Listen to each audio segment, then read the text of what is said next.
Before we get into the video, let me be clear that I won't be giving my SOP directly. This is because every student has his own priorities. For example, a person might have done research during his bachelor's and he might want to prioritize those topics in his SOP. Similarly, other student might have internship or various other activities, job related activities in his career, and he might want to prioritize those topics in his SOP. So instead, I will be providing you a generalized point based structure of how you should and what you should include in your SOP and what pattern I have followed for my SOP. So this would help you guys to formulate a pattern, and I will be presenting you the SOP of which I have submitted to University of Waterloo and to various other universities as well. Also, everything in this video is based on my own experience and my own perspective of how an SOP should look. Everybody has their own perspectives and their own belief or idea of how their SOP should work. So, if you have any mistakes or if you feel something should be modified, feel free to add comments in the review section and I'll pin the best comment. In this video, I have divided SOP into paragraph wise divisions and I will be explaining you what I have written in this specific paragraph and what a person like you should write. So it depends on person to person. So I will give you a generalized idea of what a person should write in each specific paragraph and also what points I have written from my own perspective. So I will be giving you both sides of the coin and it will be useful for you on how to proceed with your SOP. So why delay? Let's go into the video. The first para should be like a bullet. It should have complete content of what makes you special from thousands of applicants who are applying. If you have a lot of special attributes about you, try to make those concise and try to add it point wise in the first paragraph. So each sentence would be having one special attribute about you. Remember that there is a lot of space following the first paragraph. You can expand your achievements later, but make it catchier so that this is the first paragraph that the person reads. So whoever is going to filter you out, this should bring you out of the crowd and make you special. So try to add whatever makes you special, like research activities or special internships or special work experiences or special courses that you have done. So this is how the first paragraph works. Also in this SOP, I mean that for every paragraph, number of words should be 150 to 200 and not more than 200. Feel free to limit the words according to your own objective or your own purpose, and this is how I have written my SOP with each paragraph of about 150 to 200 words. So let's see what I have written in my paragraph of SOP. So I have considered my program name to which I have applied. So this is very important because your first line should mention what program you are applying to and which specialization you are applying to in that specific program. Also, my research experience and what work I have done during the research at my university and how is that related to the specialization that I have applied. So I am just being open and direct at the first paragraph itself. I am telling the committee member, that is the selection committee member, that I have done research in this specific field, and this research is specially related to that program that which I am applying. So I am telling them I have research experience prior to this field. Also, this is followed by I have explained about a paper which I have written in my bachelor's as well.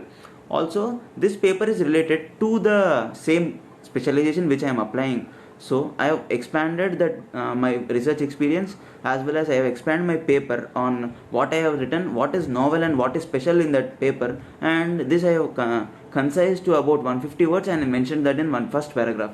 So what makes me special is that I have done research activities at my university and I have written a paper on that. So I have merged all these things and I have mentioned that in the first paragraph.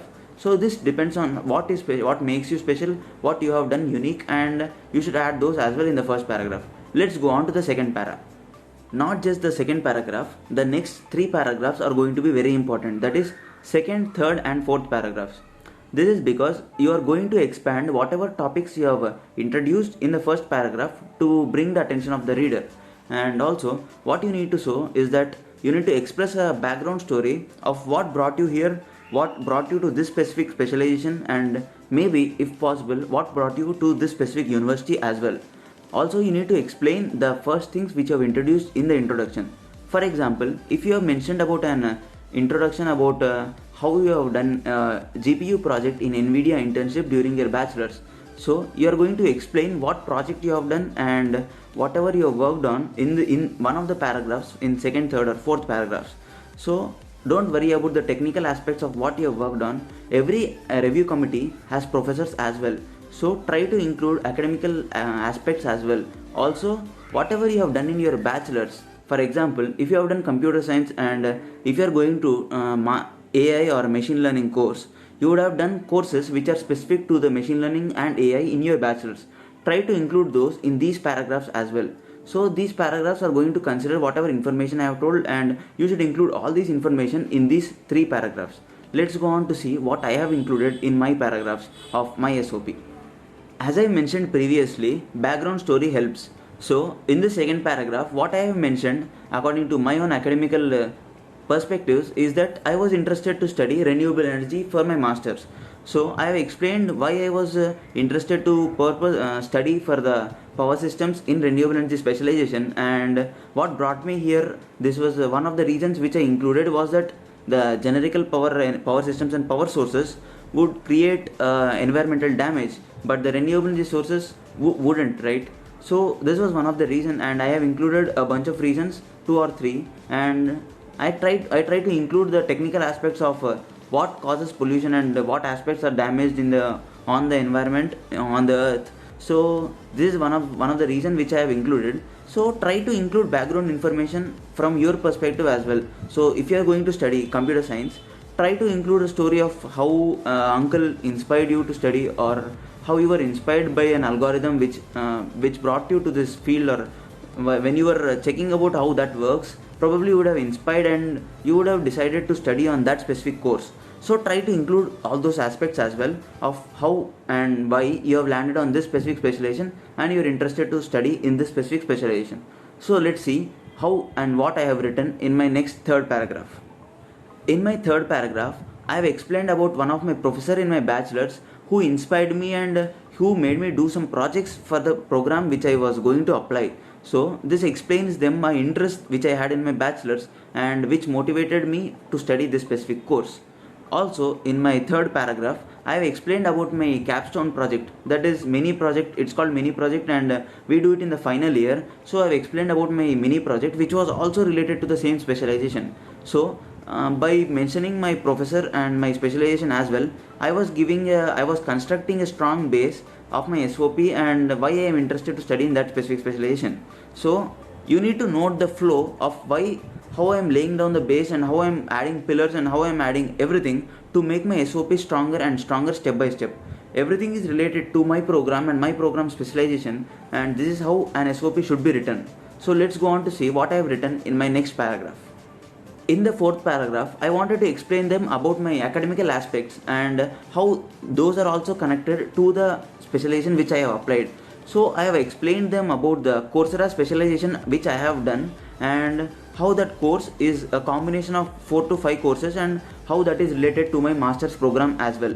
Also, I wanted to explain about the conferences and technical papers which I have presented in my bachelor's, because in the first paragraph itself, that is introduction itself, I have explained them about a paper which I have published. So it is mandatory to explain, to give a explanation of how that was done, right? And this is where in the same paragraph I have explained about the various conferences I have attended and what I have done in those conferences and what kind of research work and what kind of papers I have published in those kind of conferences. So this is some of the content I have added in this paragraph. So let's go on to see how next paragraphs should be written. Also, mentioning about the conferences and the research activities of the Coursera course which I have taken, the Coursera specialization which I have taken, which is related to that specific course, adds to my SOP because of this specific reason. This is because it shows that you have taken the extra steps to proceed academically and to improve yourself in various aspects possible, and this is very important because most of the people focus on academical aspects, that is attending the subjects or scoring GPA, etc. When you take these kind of specializations or external courses which is out of your university things and which you are doing for your personal improvement, it projects yourself as a being, as a student who is interested to learn more, and trust me, this is going to add a lot of weightage in your SOP. So let's go on to see the next paragraphs on what kind of information you need to add and how it needs to be written.